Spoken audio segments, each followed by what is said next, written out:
तर मराठा समाजाला आरक्षण मिळालंय, मग आंदोलनाची गरज काय, असा सवाल मंत्री छगन भुजबळ यांनी केलाय। तर आम्हाला आंदोलनाचं कारण विचारणारे भुजबळ कोण, असा प्रतिसवाल जरांगेंनी केलाय।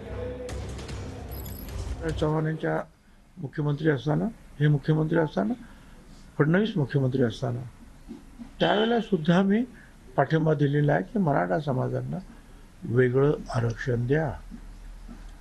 आणि आता सुद्धा जो कायदा पास झाला 2 दिवसापूर्वी, त्यामध्ये सुद्धा तेच आहे की मराठा समाजाला स्वतंत्र आरक्षण देण्यात आलेलं आहे।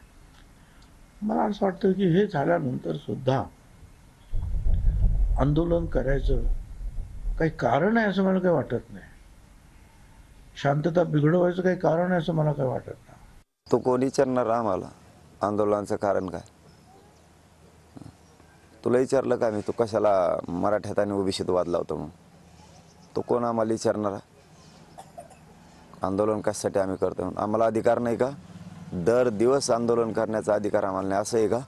ह्या वर्षाला केल्यावर त्या वर्षालाच आंदोलन करायचं असं काही आहे का? दिवाळीसारखं ह्या दिवाळी त्या दिवाळीला दिवाळी करायची? आम्ही दर दिवस शांततेत रास्ता रोको करून दर दिवस सरकारला निवेदन देऊ शकतो। तो कोण रे सांगणार आम्हाला?